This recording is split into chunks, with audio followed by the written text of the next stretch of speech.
And I grew frustrated being told no many times, though I clearly understood the reasons why.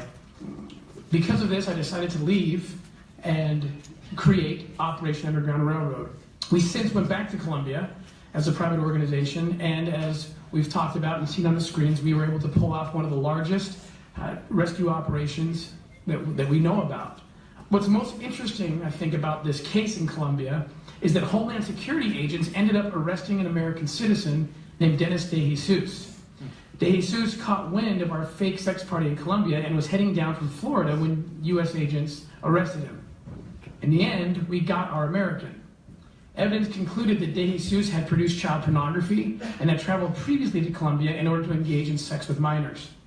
People ask why the Utah Attorney General went to Colombia. My reply, number one, because such a high percentage of those traveling abroad for sex parties are American. Some statistics suggest 80% or more of sex tourists may be American. I'm embarrassed by that fact, that Americans provide such demand, and I feel a responsibility to remedy the scourge that my fellow countrymen have helped create. Secondly, helping stop human trafficking, no matter where it exists, is vitally important. The current approach by the U.S. government to international child sex crimes could use some adjusting.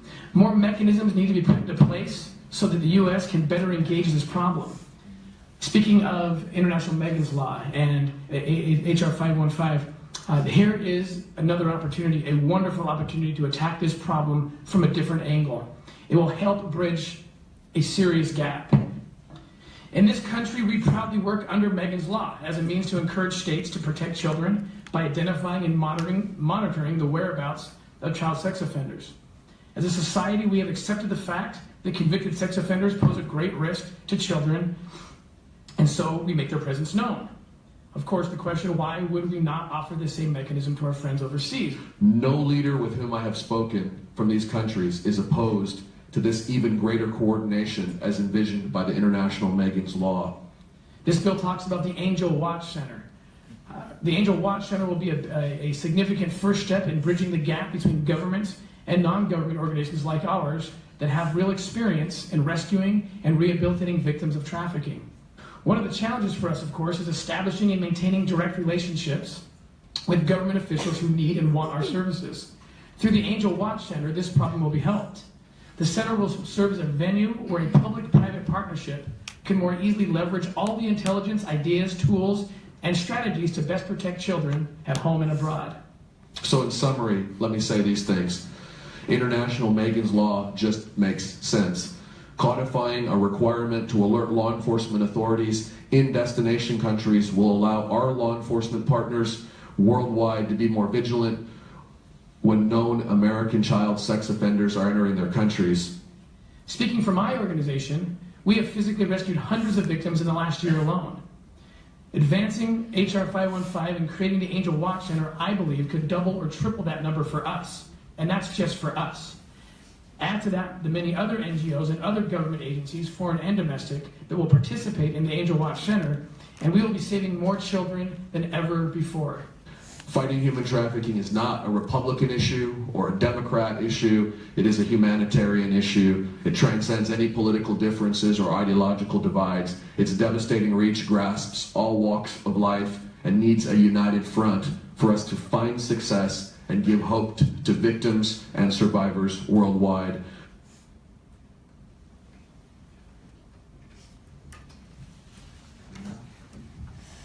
That was my first chance to see that. Thank you for coming, everybody. My name is Derek Maxfield. I'm the founder of this company, Younique. This company was founded for a cause that is very similar to what you saw here. And so it is our privilege to be host to this.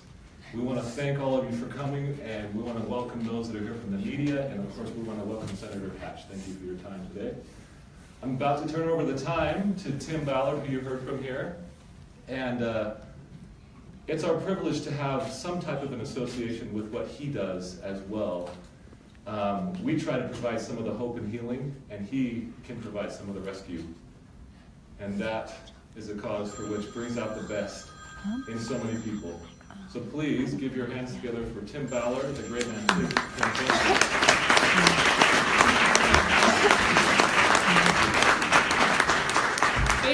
so much for coming out, Senator, members of the media, our community, our supporters. We can't do this without you. We've been blessed to be able to work in 15 plus countries, and hundreds of children have been rescued since we began our operations. Close to 300 traffickers and pedophiles behind bars. And that's the number I most appreciate, because I know what one pedophile or trafficker can do to a child in a lifetime. Hundreds of kids. So there's really, we're able to rescue kids that we'll never know they needed rescuing. And that's the power of deterrent. It's the power of working together with government entities, and that's what we're here to talk about. But first, I have a microphone. All right. First, I have a real special guest who is someone who our organization just loves because she's so brave, because something happened to her, and she is a voice that brings light in a dark world that she lived in, and it gives perspective, and it helps us to understand how real this is. And before she comes up, she's a survivor of abuse. Before she comes up, I want you to recognize the fact that there's more children being abused today than ever before in the history of the world. There's more people enslaved right now than ever before in the history of the planet. And I make mention of this because I think we sometimes congratulate ourselves for having rid ourselves of slavery and this kind of abuse, and it's only worse than ever. And so when my friend Liliana comes up to talk, I want you to recognize that you can multiply that voice by millions who are currently still in this. So Liliana, you want to come up? Yeah. Thank you so much. She is so brave.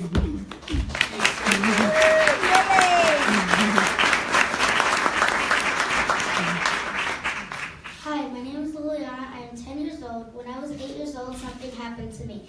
My cousin, who was 24, started to rape me. He would tell my Grammy and my aunt that he was taking me to McDonald's. He did take me to McDonald's, but he also took me to the liquor store, and then we would go right across the street to a hotel. He would tell them he only needed the room for a couple of hours. He often put a gun to my head, threatening to kill me. If I did not do what he wanted, he made me watch videos and do sexual acts with and to him.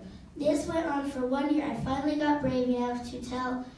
He did serve time in jail, but he only got jail in 1 year. Although he is out, I am safe. I have a good support of people who keeps me safe. I didn't feel safe. I met Angela a few months after he went to jail. When she told me about Operation Underground Railroad, I was so excited to hear that there were people that actually rescued kids who had gone through the things that I had went through. I hope you will see that this problem of child sex trafficking is real. It starts with sexual abuse. I am a survivor. Because it happened to me, I am not going to let it define me. If my words help one person to be strong, then I am grateful I can talk about something so hard. Thank you, Operation Underground Railroad. Thank you to everyone for being here. Please think of the kids that this is happening to in our own neighborhoods. If you already donated, it probably wouldn't hurt to donate $1 more. Please help us rescue those who are still suffering. Thank you.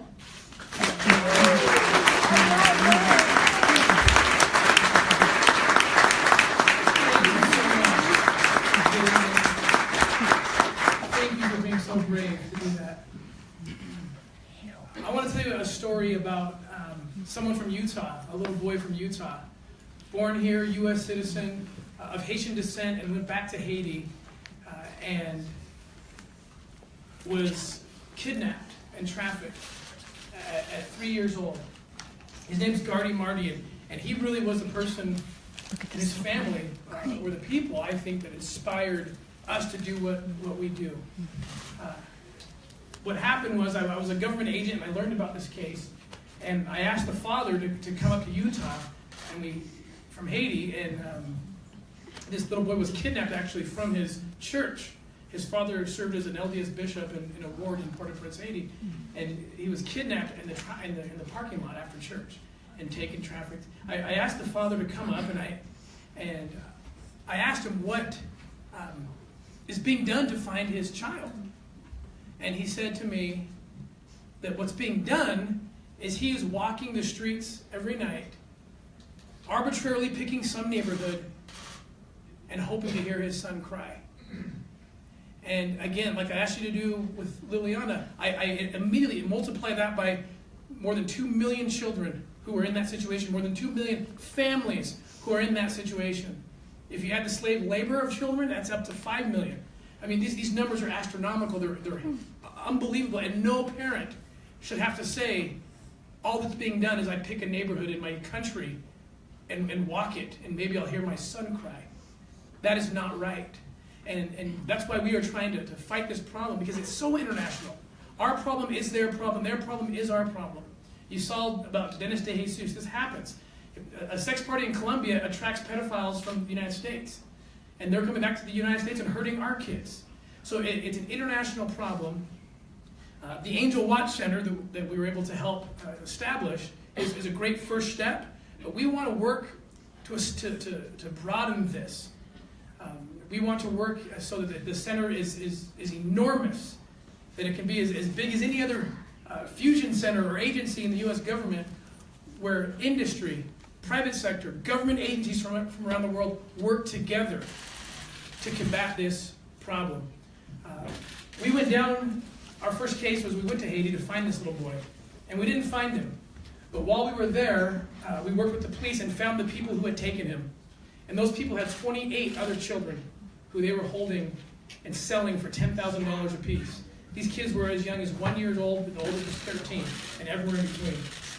And we did an undercover operation where we went undercover and pretended to be traffickers from the United States. And we liberated these children. And then this bittersweet moment where I had to go back and talk to Gesno, his father. And I sat down with Gesno and I said, I had to tell him, I'm so sorry we didn't find your son. And he mourned that fact for about a minute or two, and then he popped his head up with a smile on his face, and he said, but you wouldn't have come here were it not for my son. And I said, that's right. He said, so those 28 kids are rescued because of what happened to my son. And I said, yes, that's right. And he said, if I have to give up my son for my entire life, just so those 28 could be rescued, then that's a sacrifice I'm willing to bear. And since that time, let me tell you something else. So after that happened, he marched down to the police station, and he went to the police and said, of those 28 kids, I will raise as many of those as you want to give me, my wife and I.